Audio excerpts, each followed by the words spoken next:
now at alert level 4.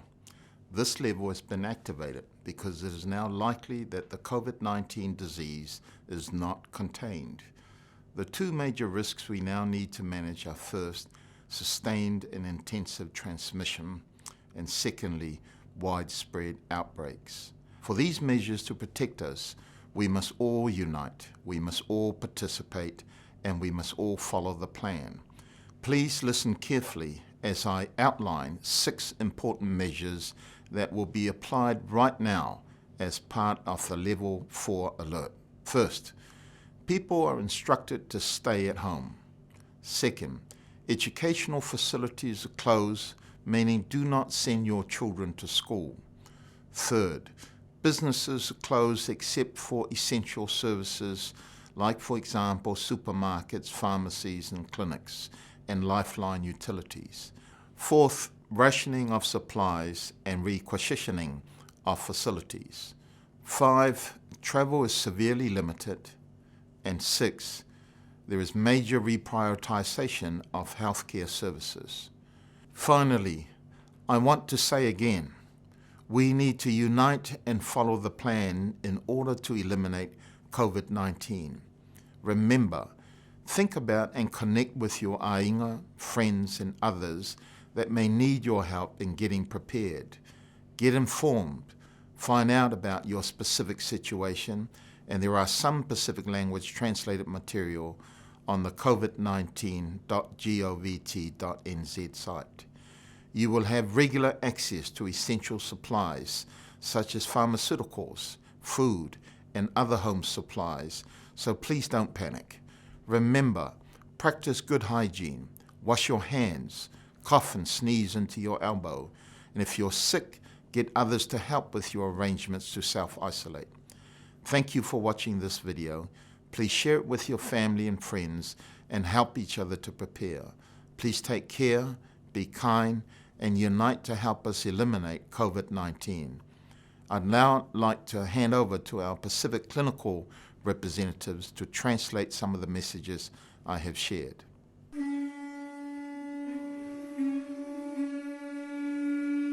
Talofa, olo ingoa o ala inono tupai. Ma olo o sosoani whaasoa ma whalawai tele le whiau tāua ma le sanoanga a le minista o le soifua maloloina i le ngangana Samoa. E awhi ai manisi whautuanga tāua a wā le puipuinga o lo soifua maloloina. O launga luenga o le general practitioner po le fōma i whale ainga, ma o te ngalua i le Beta Drive Doctors i Mangere, whaapea ma le Cavendish Doctors i Manukau. O lea ua whailoa mai i le whetalainga la fionga i le palimia, ua tato iei nei i le vaenga wha o la patainga e whaatatau i le whaamai o le COVID-19 i te tono New Zealand. Ua whaateleina ma whaawau le besi o le whaamai, mai le isi tangata i le isi tangata. Ua pisi le whaamai le atunu atua. O le taimi nei, ua whaatau nuina i a fufuanga ua talawhia ngā iei, ma le lapatainga numera wha. O lona winga, ina ia puipuia tatou uma mo tatou ainga, wō mai e maasani mani usila atua, e tā ua tele le tatou so tau au, ngā lulu e whaatasi, ma usus tae ma muli muli e peion whaatou nuina i tatou uma. Whaafonga mai, o le a o laulauina atu i e swinga o le a whaatau nuina, a o tatou iai i le lapatainga numera wha, mua, whaatau nuina tangata e no nofo i le whale po tō maota. Lona lua, ua tapunia uma a onga. Tolu, ua tapunia uma pisi nisi se i vanga nā ai whale o loa te tele po le supermarket. Whale tali vai, ofisa fō mai, ma isi au nanga manao mia.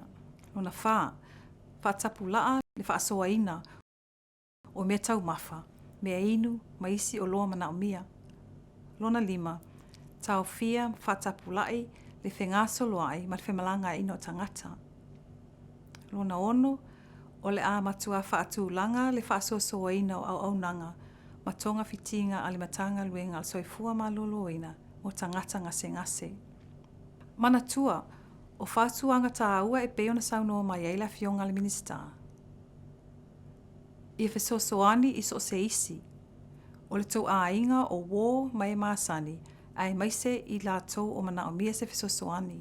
Ua iai le upenga whetailangi po le website covid19.govt.nz e maua o mai whamatalanga ua uma o na whaaliliuina I so se ngangana. Aua le popole pe atu vale lo loto le tūtau sapalai mo mea ai o fuala au po medications. Whaapea manisi mea ta au e mana o mea le nei vai taimi o le angalu le pe lātou o ngafa mai atu te fesosoani mo oe. Mana tua, tausi le tū mama, fulu mama lima I le fasimoli ma le vai. Tale pe mawhatua I lo tuli lima, a whaiwe ngase whafso tailo fō mai whale a inga po le GP, vili mua le telefoni mas fesosoani. O le iai fo le Healthline, o valu se lau, 535 5 Mana tua fo'i aua le whelātai, ia ma le lua le 3 mita le vāwa mamau, e pui mai ai I le pipisi o le wha mai. Whawhetai mo lo whaafafonga ma le mai mua. Whaasoa le nei video manisi o lo mana o mia ni wha malalamanga I le ngangana Samoa, po tau ainga o wō mai maasani ma tangata lau tele. Tato ngā lulue whaatasi wha umatia le nei wha mai matautia o le COVID-19.